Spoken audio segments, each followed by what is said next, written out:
everyone, and welcome to the 32nd episode in our AI and You podcast series. Today is Wednesday, January 6th, 2021, and I'm your host, Vicar Saidi. I'm a computer scientist, an engineer, a lecturer, and a consultant. I'm also the author of several books. My most recent book is about artificial intelligence and is titled The Genome Affair. The Genome Affair is a speculative work. It examines what the world might be like if some of the more extraordinary capabilities forecast to be realized in AI over the next 20 to 30 years were actually realized today. Given the growing list of frightening existential threats humankind now faces, the book pays particular attention to the impact AI is expected to have on world affairs. The book is available in ebook format for those who prefer to read on a digital device, but it's also available in a high-quality paperback edition. The Genome Affair is available on Amazon, so I hope you'll take the time to read it and to leave a review. Amazon book reviews are very helpful for writers. I'm very interested in how science and technology influence world affairs and the big questions facing humankind.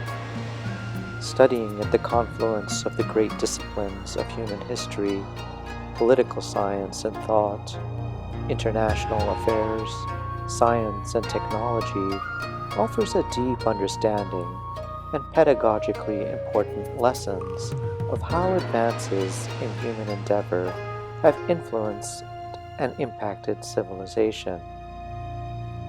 I'm available to give talks on artificial intelligence and its related technologies and on the impact AI is expected to have, or is already having, on our world.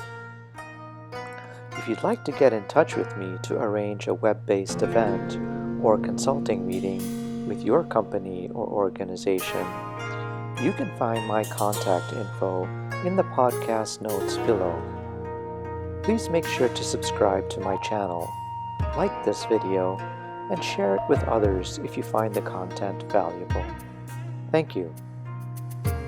And now, on to today's podcast. In our last podcast, episode 31, I spoke about democratizing AI in 2021 through the use of new techniques in machine learning.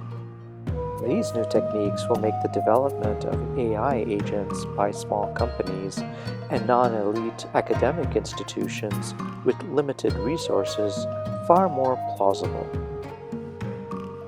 In today's podcast, episode 32, I'll talk about how the growing rift between China and the West and the potential for a resurgent Cold War may offer great benefit for America and its citizens.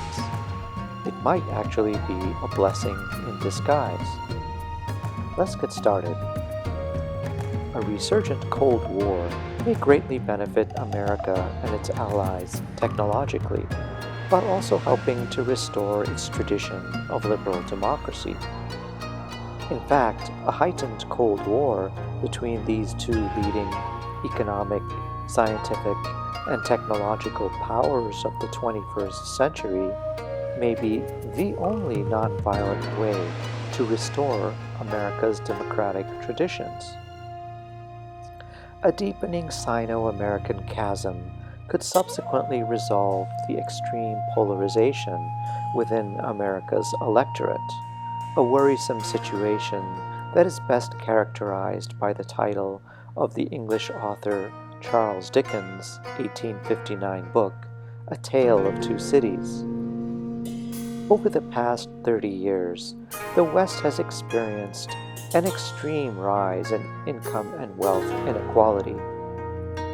Today, no country in the developed world has a greater degree of income and wealth inequality than the United States, and the scientific and technological advancements of the Fourth Industrial Revolution are only serving to make this inequality worse. This is likely to continue unabated. The US is the richest and oldest democracy in the world today and has the most stable institutions of democracy that ensure the American system of governance is secure.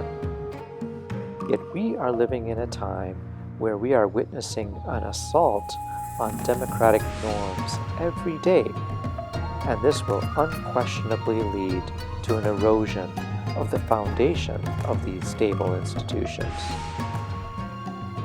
We are witnessing an extraordinary degree of political polarization within the American electorate that is considerably exacerbated by AI-enabled social media, and we are living through times of exceedingly poor governance, as exhibited by our national response to the coronavirus.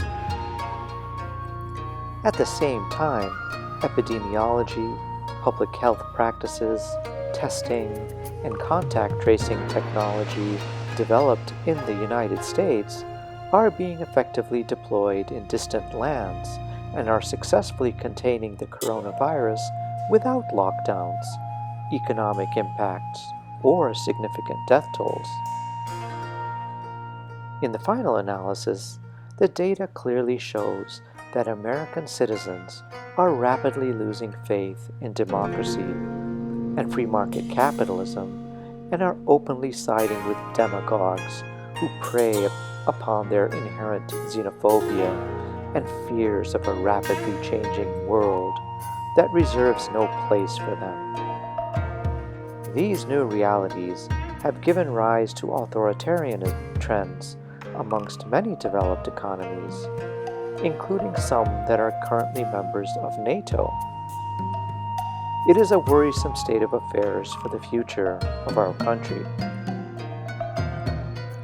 During the Cold War with the Soviet Union, a period from the end of World War II until 1991, America had a very powerful incentive to ensure the welfare of its middle and working class citizens.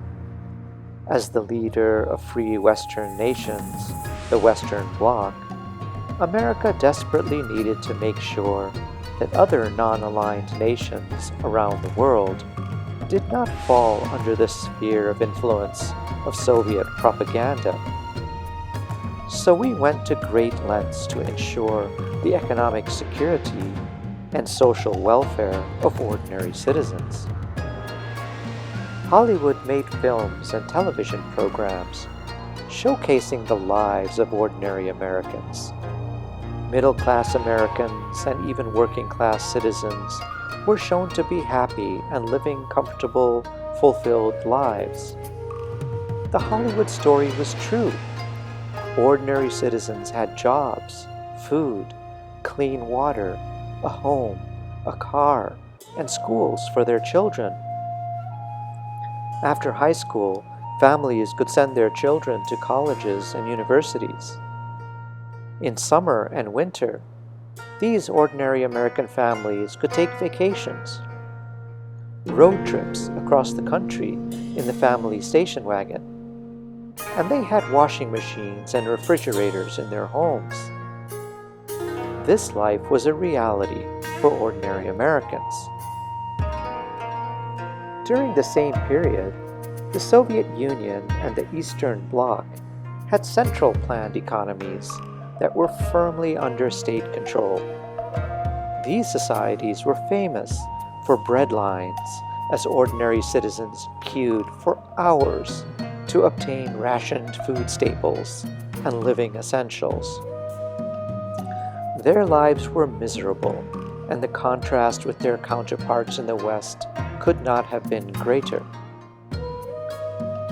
Nevertheless, the Soviet bloc excelled in science and technology and eclipsed America in the space race with their Sputnik program in the late 1950s. This competition from the Soviets put tremendous pressure on the West, and in particular on America. As a response, the U.S. government and American industry worked together with extraordinary cooperation, a strategy that brought out the best in what the country could do. The Apollo program that put men on the moon for the first time in human history and brought them back to Earth safely was an achievement that demonstrated the merits of the American and Western systems for all the world to see. The national pride was ascendant, and the world looked on with awe at the miracle that was America. With the rising standards of living amongst ordinary Americans and the country's outstanding scientific and technological prowess on display, it became increasingly difficult for the Soviet Union to impress non-aligned countries. Economies across the West increasingly prospered, living standards continued to rise, industrial prowess soared, new consumer products and services filled markets, pride amongst the people was strong, and American and European companies and industries amazed the world. But this was not to last. Once the disintegration of the Soviet Empire commenced in the late 1980s, with the tearing down of the Berlin Wall between East and West Germany, and the subsequent collapse of the Soviet Union, America and the West lost their chief ideological opponent, and with it, their existential threat. In his book, The End of History, the noted political scientist Francis Fukuyama wrote that liberal democracy had won. Communism and fascism had been relegated to the dustbin of history. But now the need for cohesion and cooperation across the various socioeconomic strata of American society had also begun to evaporate, and with it, government and industrial support for the middle and working classes began to erode. American financiers and industrialists entered into trading and manufacturing agreements around the world without any consideration for the impacts these new arrangements would have on the lives of the country's proletariat, its working class, its factory workers in manufacturing plants that made clothes, shoes, washing machines, dryers, refrigerators, cars, trucks, and everything else the country needed.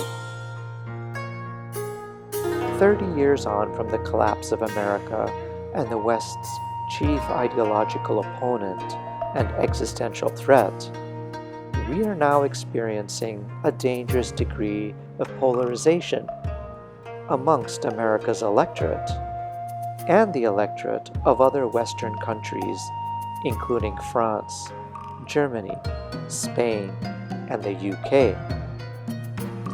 This polarization is a direct result of the actions of America's financial, industrial, and political elites.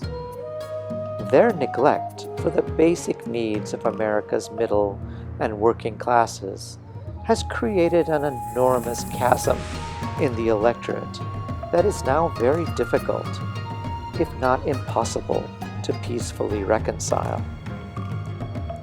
As the 2020 U.S. presidential election recedes into the annals of history, interesting and consequential statistical insights are gradually making their way to the fore. One such important metric illuminates America's electoral divide by geography.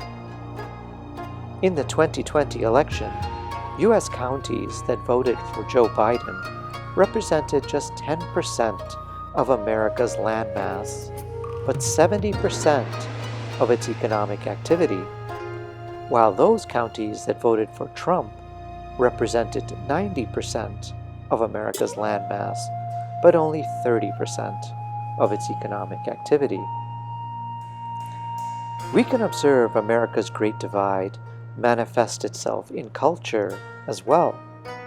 The vast majority of our arts, as represented by Hollywood films, literature, music, television programs, and theater, now only characterize the lives of those living in counties representing the major metropolitan areas, with very little cultural bandwidth dedicated to the characterization of those living on the poor and largely uneducated 90% landmass. The story was so different during the Cold War, when the middle and working classes were openly and regularly celebrated in arts and culture. But it is possible that if a new silk curtain rises between China and the West, the pressure to socioeconomically unite America may also once again rise. The Soviet Union was militarily very dangerous, but was never an economic or technological threat to the West. With China, however, the story is quite different. China is not simply an ideological threat, but is also an economic, scientific, and technological threat. If America and the West do not wish to fall under the yoke of Chinese hegemony enabled by their economic, scientific, and technological prowess, we will need to unite politically and socioeconomically. We will need to close the chasm of income and wealth inequality, and once again cooperate as one body, as we did during the second half of the 20th century. Doing so may enable a next great act in the history of this nation, and perhaps be the only way to prevent America and the West from collapsing under the weight of their misdeeds during the 30-year era of pre-pandemic globalization. Thank you for spending some time with me. I'm trying to follow the TED Talk format, and so I'm keeping these podcasts under 20 minutes. Let me know what you think. I hope you'll find these insights into artificial intelligence helpful, and I hope you'll read my new book, The Genome Affair. It's on Amazon. Until next time then, this has been the AI and You podcast with author Vicar Saidi.